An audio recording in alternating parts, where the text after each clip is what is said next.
बिस्मिल्लाहिर्रहमानिर्रहीम। एक टीचर उसकी ये ख्वाहिश होती है कि उसकी जो औलाद है वो भी टीचर बने, उसकी प्रोफेशन को आगे लेके चले। इसी तरह एक डॉक्टर, उसकी भी ये ख्वाहिश होती है कि उसका जो बेटा या बेटी है वो भी डॉक्टर बने। लेकिन एक बदमाश वो कभी ये नहीं चाहेगा कि उसका बेटा बदमाश बने, बल्कि उसकी ये ख्वाहिश होगी कि उसका जो बेटा है वो एक नेक इंसान बने, उसकी अच्छी तरबियत हो। लेकिन जो जानवर होता है वो एक ख़ास जिबिल्लत के साथ पैदा होता है। फॉर एग्ज़ाम्पल, जो बकरी का बच्चा है, जैसे ही वो पैदा होता है, पैदा होने के कुछ ही देर के बाद वो चलना शुरू हो जाता है, और कुछ ही देर के बाद वो जिस तरह उसके माँ होती है बोलती है, उसी तरह बोलना शुरू कर देता है। इसी तरह जो मछली का बच्चा होता है, जैसे ही पैदा होता है, पैदा होते साथ ही वो तैरना शुरू कर देता है। लेकिन इंसान के साथ ऐसा नहीं होता। इंसान जो है एक ख़ास जिबिल्लत के साथ, दो जिबिल्लत के साथ पैदा होता है। नंबर 1 कि जब भी इंसान का बच्चा पैदा होता है वो मछली के बच्चे की तरह तैर नहीं सकता, वो बकरी के बच्चे की तरह चल नहीं सकता, वो जैसे ही पैदा होता है वो बोल नहीं सकता। उसके पास सिर्फ 2 जिबिल्लत होती हैं। एक ये कि जब भी छोटा बच्चा होता है, अगर आप उसके करीब, उसके गाल के करीब अगर फिंगर लेके आते हैं तो वो उसको मुंह में डालने की कोशिश करता है। वो समझता है कि शायद ये खाने की कोई चीज़ है। एक जिबिल्लत ये है कि जो इंसान का बच्चा होता है उसके पास सिर्फ खाने की हिस्स होती है। दूसरी ये है कि जब भी इंसान का बच्चा जब वो कोई चीज़ खाता है तो उसके यूट्रस जब पूरा फुल हो जाता है तो वो यूट्रस के ज़रिए उसको पहाने के ज़रिए खारिज कर देता है। सिर्फ ये 2 जिबिल्लत लेकर इंसान इस दुनिया में आता है। बाकी सारी जो चीज़ें होती हैं वो इंसान का बच्चा वो यहाँ पर आके सीखता है। इसका मतलब ये है कि इंसान एक डेवलपिंग स्टेज के ज़रिए सीख रहा होता है, एक डेवलपिंग स्टेज में से गुजर रहा होता है। 3 काम आपने करने, अगर आपका बच्चा 7 साल तक है, 3 काम आपने लाजमी करने हैं। इसमें से पहला काम ये है कि देखें, आप अपने बच्चे को जिस तरह का बनाना चाहते हैं, जिस तरह करना चाहते हैं, आप वो काम खुद करना शुरू कर दें। लेकिन दुनिया के अंदर 2 तरह के काम होते हैं, एक लवेबल काम होते हैं और एक नॉन लवेबल काम होते हैं। लवेबल काम वो होते हैं कि जिनको आप करना पसंद करते हैं, और नॉन लवेबल काम वो होते हैं जिनको आप करना पसंद नहीं करते। जब आपका बच्चा इस दुनिया में आता है तो वो एक समझने की एक रिकॉर्डिंग मशीन होती है जो कि पैटर्न्स को रिकॉर्ड कर रही होती है। आप उसके सामने जो भी कर रहे होते हैं वो उसको रिकॉर्ड कर रहा होता है। उसको ये पता नहीं होता कि ये जो मैं काम कर रहा होता हूँ ये काम ठीक है या गलत है। जैसे आप टेप रिकॉर्डर की एग्जाम्पल ले लें कि टेप रिकॉर्डर के अंदर जो रिकॉर्ड किया होगा वो वही चलेगा। अगर टेप रिकॉर्डर के अंदर अगर तिलावत रिकॉर्ड की होगी वो तिलावत ही चलना शुरू हो जाएगी। इसी तरह अगर टेप रिकॉर्डर के अंदर अगर गाना रिकॉर्ड हुआ है तो वो गाना ही चलेगा। अब चाहे वो चीज़ ठीक है या गलत है, वो उसी तरह चलेगी जो उसमें रिकॉर्ड किया होगा। अब मैं इसको एक एग्जाम्पल के ज़रिए समझाऊंगा। आप फ़र्ज़ करें कि एक बच्चा है, उसके घर में एक मर्द आता है, उसका बाप, शाम को 5 बजे। जैसे वो घर में आता है, घर में आते साथ वो गुस्सा करना शुरू कर देता है, घर वालों के साथ लड़ाई झगड़ा करता है। बच्चा इस सारी चीज़ को रिकॉर्ड कर रहा है, इस पैटर्न को रिकॉर्ड कर रहा है। बड़ा होकर बिल्कुल यही काम करेगा। क्यों? उसके नज़दीक ये लवेबल काम है, क्योंकि उसके वालिद ने काम किया हुआ है। आप देखिए, कई लोग आपको ऐसे मिलेंगे जिनको 3-3, 4-4 जॉब्स की वजह से निकाल दिया जाता है। क्यों? गुस्से की वजह से। लेकिन अपने वो गुस्से को वो कंट्रोल नहीं कर पाते। उसकी वजह ये है कि बचपन में उनके माइंड में ये पैटर्न बन चुके हैं और ये उन्होंने ये देखा है। दैट्स वाई गुस्सा करना, गाली देना, लड़ाई झगड़ा करना उनके लिए काम है। अगर आप ये चाहते हैं कि आपका बच्चा नमाजी हो, आप खुद नमाज पढ़ें। आप ये चाहते हैं कि आपका बच्चा किताब को पढ़े, आप खुद किताब पढ़ना शुरू कर दें।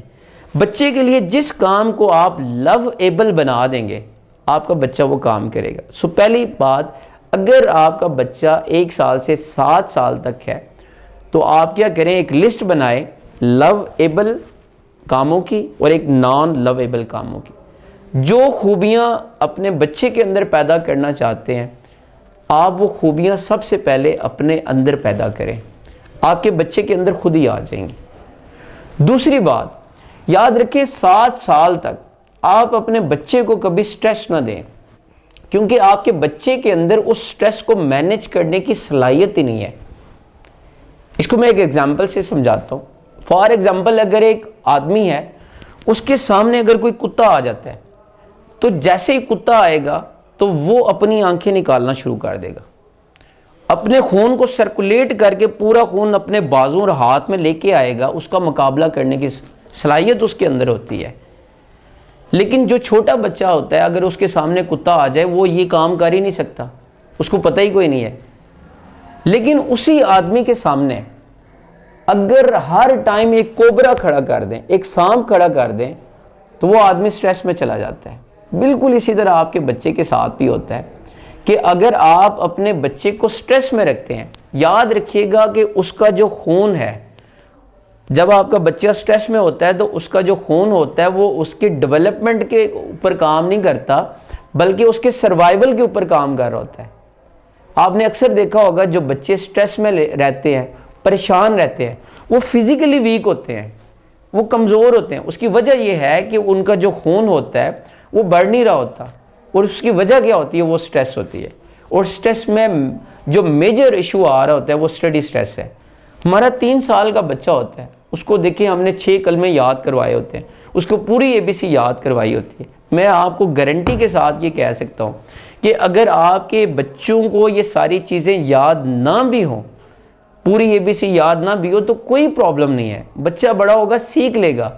और मज़े की बात बताऊं कि इसका फ़ायदा ही कोई नहीं है, ये जस्ट एक इन्फॉर्मेशन है जो आपने अपने बच्चे के माइंड के अंदर डाल दी है, जिसका अमली ज़िंदगी में कोई फ़ायदा ही नहीं है और वक्त से पहले कर दिया है। मैं इसको एक एग्जांपल से समझाऊंगा।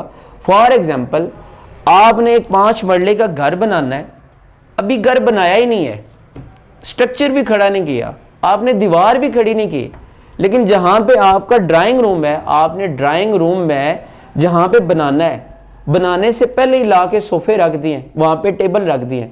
अब मुझे बताएं कि वो टेबल और सोफ़े वहाँ पे रखने का कोई फ़ायदा है? अभी तो वहाँ पे घर ही नहीं बना। सो मेरा दूसरा पॉइंट, आप लोग ज़रूर इस पे अमल कीजिएगा कि 7 साल तक अपने बच्चे को स्ट्रेस में न डालें। जो काम वो खुशी से करता है करने दें, जो नहीं करता उसको छोड़ दें, उसके ऊपर ज़बरदस्ती ना करें। और तीसरा काम, 7 साल तक आप अपने बच्चे को स्क्रीन से दूर रखें, क्योंकि इंसान जब स्क्रीन के करीब चला जाता है तो वो नेचर से दूर हो जाता है, वो लोगों से दूर हो जाता है।